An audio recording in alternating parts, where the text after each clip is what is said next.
12-12 घंटे पढ़ाई, 1 साल तक एक कमरे में रही बंद, 2 बार हुई फेल, पर तीसरी बार में सीधा टॉप किया पीसीएस। 26 साल की बेटिया बनेगी डिप्टी कलेक्टर, 365 दिन में कैसे बदली किस्मत, 5वीं पास मां की सीख काम। टॉप करने के बाद भी दिव्या की एक इच्छा रह गई अधूरी, पहले ज्वाइन करेगी जॉब, फिर पूरी करेगी इच्छा। अगर आप अपने बच्चे को आईएएस, आईपीएस या फिर एसडीएम बनाना चाहते तो ये कहानी अगले 60 सेकंड तक ध्यान से सुनिए, ताकि एक टॉपर से उसकी स्ट्रेटेजी जान सके। 26 साल की दिव्या सिकरवार, जिन्होंने आगरा से पीसीसीएस की परीक्षा टॉप की, उनका डेली रूटीन अगर कोई फॉलो कर ले तो फिर कोई उसे अधिकारी बनने से नहीं रोक सकता। एतमादपुर की दिव्या खुद बताती है, मैं पढ़ाई के दौरान सोशल मीडिया से दूर रहती थी। जब पहली बार पीसीएस की परीक्षा दी, मेंस तक पहुंची, उसके अगले साल 2 नंबर से चूक गई। वो 2 नंबर का सदमा ऐसा लगा कि 1 साल तक कमरे में बंद होकर मैंने पढ़ाई की। दिव्या सिकरवार ने मिशन 365 के तहत ये सेट कर दिया था कि 1 साल के भीतर हमें हर हाल में रिजल्ट देना है।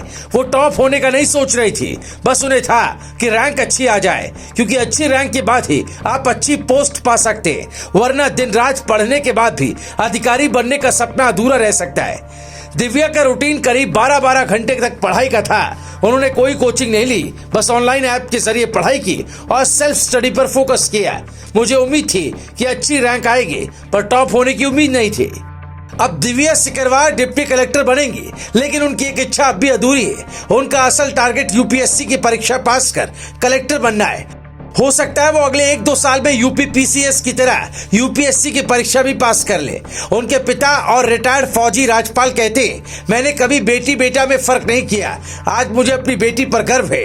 दिव्या की मां सरोजनी, जो गृहिणी है, वो अपने जमाने में सिर्फ 5वीं तक पढ़ाई कर पाई। वो अपनी बिटिया को हर वक्त यही सीख देती थी कि कुछ ऐसा करो कि समाज में नाम रोशन हो। लड़की होने का मतलब रसोई तक सीमित नहीं रहना है, और इसी बात ने दिव्या को इतना प्रभावित किया कि उन्होंने टीचर बनने की ठानी।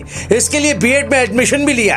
एक दिन सोचा कि गांव हो या शहर, हर जगह का आदमी सरकारी कार्यालयों के चक्कर लगाते लगाते परेशान है। वो यही सोच रहा है कि कैसे भी उसका काम हो जाए। ये देखकर दिव्या ने अफसर बनने की ठानी और 3 साल तक लगातार तैयारी की। 2 भाइयों के बीच इकलौती बहन दिव्या के बारे में उनके भाई बताते हैं कि वो शुरू से ही पढ़ने में काफी तेज थी।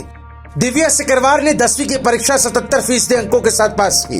उसके बाद 12वीं की परीक्षा में 80% अंक आए, फिर बीएससी पास किया। बीएससी में 58% अंक के साथ पोस्ट ग्रेजुएशन में 52% अंक आए। मतलब मैट्रिक से एमए तक दिव्या सिकरवार ने पढ़ाई में जमकर मेहनत की। सबसे खास बात यह थी कि वो कभी अपने टारगेट से भटकी नहीं। कुछ ऐसी कहानी पीसीएस की परीक्षा में 9वां स्थान लाने वाली ऐश्वर्या दुबे की भी है, जो कहती है 12-12 घंटे की लगातार पढ़ाई के बिना आप ये नहीं सोच सकते कि आपका रिजल्ट हो जाएगा। ऐसी तैयारियों में सबसे बड़ी बात यह है कि क्या पढ़ना है सबको मालूम होता है, लेकिन क्या नहीं पढ़ना वो लोग नहीं जानते, और फिर किताबों के भंवर में ऐसे फंसते हैं कि फिर अफसर के बजाय ज्ञान के मूर्त बन जाते हैं। उत्तर प्रदेश का नाम रोशन करने वाली दिव्या को आप भी बधाई दीजिए और ये स्टोरी उन घरों तक पहुंचाइए जिनके बच्चे तैयारी तो सालों से कर रहे हैं, लेकिन उन्हें सफलता नहीं मिल पा रही। Bureau report, global Bharat TV.